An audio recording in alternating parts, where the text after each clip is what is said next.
कुतस्त्वाकश्मलमिदं विषमे समुपस्थितम् अनार्यजुष्टमस्वर्ग्यमकीर्तिकरमर्जुन. Okay, read the next one also. क्लैप्यं मास्मगमः Partha नैतत्त्वयि उपपद्यते क्षुद्रं हृदय दौर्बल्यं त्यक्त्वोत्तिष्ठ परन्तप. So, this is the sentence where it clearly says you should go to war. And this is what comes under criticism. How can God encourage violence, murder and war? What do you say to this? Criticism. Idi mama pratīkāram shastram shastrapanaya dhartarashtrarane hanyastannme kshemataram bhavet. Anamita rathopasto upavishite. Sanjay Harata. This is the problem. So Kashmara is not wanting to fight is a dosha. That gives you the clue how to answer the question. How can it be a dosha? What exactly is the dosha?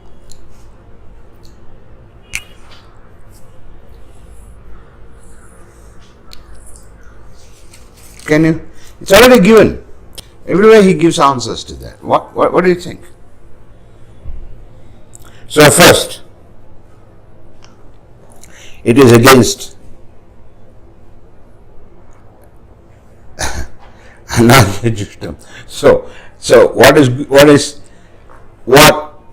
let's call them anaryas, what they do, what aryas cannot, it is not fit for the aryas. Second one, okay.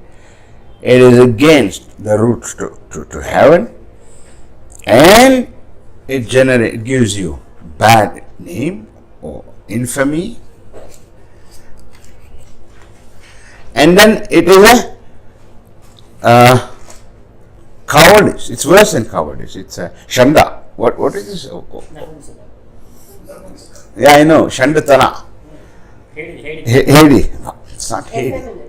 Yeah, something like that. It's effeminate, and it happens in you. This closure. All these things. And this is a very kshudra,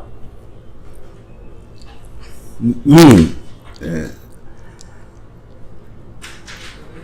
weakness of mind, weakness of will. Alright, let me ask you a question. Even if you don't know the history, situation war has been announced. They are at the battlefield. They are all warriors, ready to fight. And by Shankha and all, they were announced, we are now going to start fighting. Okay. Remember that situation.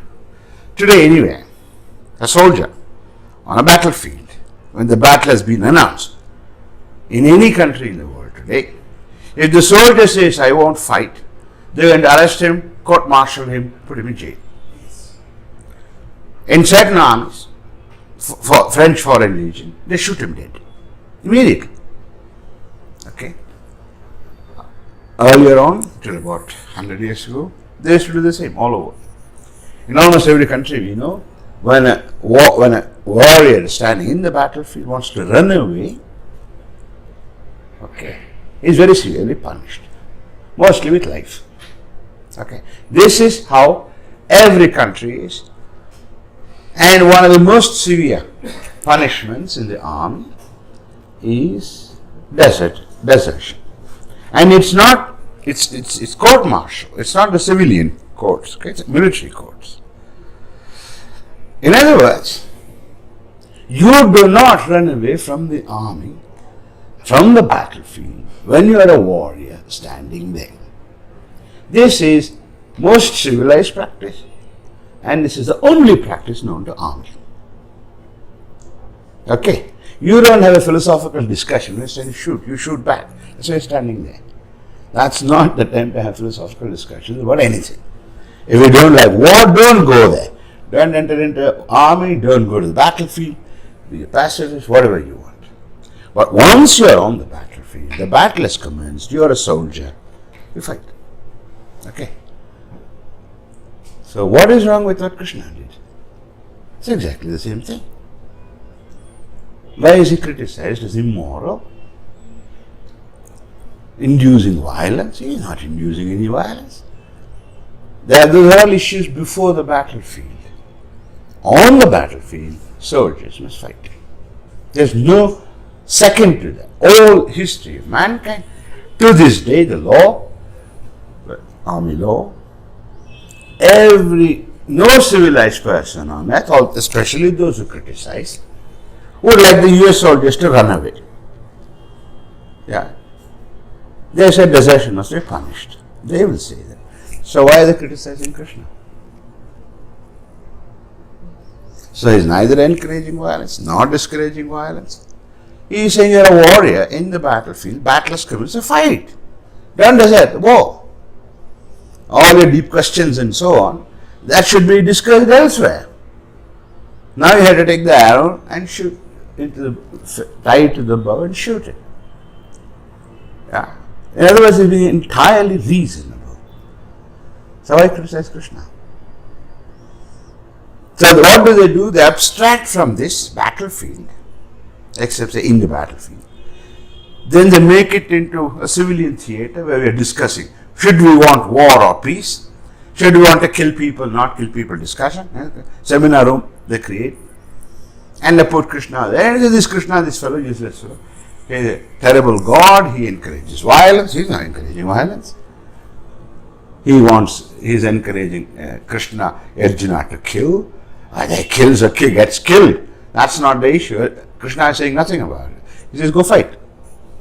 If you're a good warrior, you'll kill more. If you're a stupid fellow, you'll kill yourself. The others will kill you. So he is not supporting or against the war, because these are not issues in the battlefield. Okay? So they remove all these contexts, make some abstract discussion about should human beings kill each other. God says, yes, please go ahead and kill. Well, that's not what is going on here. Yeah? So where is he saying go kill people? He says go fight. Fight the what? Fight the war. And he says at this moment that is the dosha. What is the dosha? The dosha is that you on the battlefield, the soldier, battle is announced. Now you cannot say I will not fight. That is a dosha. Everybody thinks so. But Krishna is supposed to think so. And because Krishna is reasonable, they make him into a vengeful God, violent God, God who wants human beings to be killed. This is a criticism of all top Indologists criticize this. And there are some people, especially Prabhupada people, try and defend it. Absolutely ridiculous way, but it doesn't matter. But most of the people. For example, there's a guy called Arthur Danto, very famous philosopher. He says it's a chilling picture of God encouraging violence and murder. Wendy Doniger calls it a chilling document. Gita. It's frightening. What's frightening? You may not want the armies. That's a different issue. When you have armies and there is war and there is battle, on the battlefield, there are no options. You fight the battle. Otherwise you are punished or killed. And nobody finds that wrong or bad. Okay? But Krishna shouldn't do it. This is the absurdity.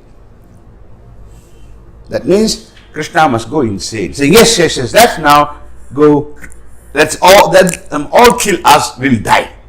So, that's not an intelligent, reasonable choice to make. Irrespective of who is good or who is bad, the Kauravas are good, it's all irrelevant. Whether it's a justified war, unjustified war, irrelevant. These are not issues you raise. For example, George Patton, the hero of the Americans.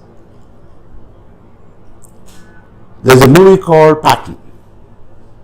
It begins with a speech. Yeah? It begins like this. No bastard ever won a war by dying for his country.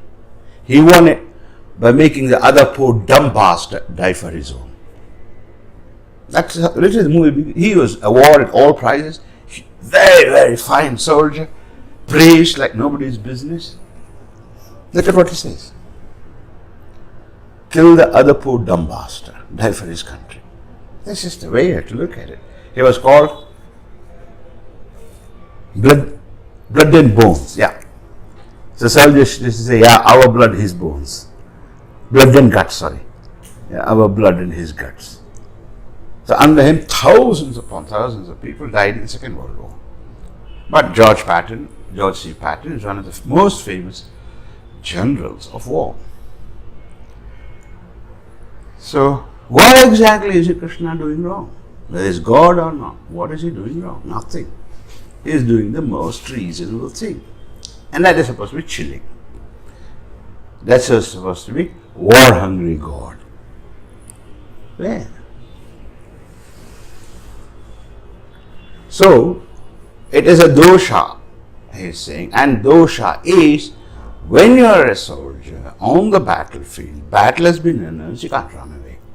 That's a dosha. That's why he calls him almost a coward. Look at the words he uses for it. And you lose fame, infamy. Of course, any soldier runs away from the war is laughed at, and so on and so forth. Yeah? And the strangest thing is, no defender of Gita has brought this argument to the ground. Nobody has even realized that Krishna talks about a dosha. Nobody has asked the question, what is the dosha that Krishna is talking about? Okay? There's one more instance. Because if you look, as soon as you realize dosha is being used, you won't talk about Krishna preaching violence, murder, and so on and so forth. It's very difficult to ask that question. But nobody has even noticed it.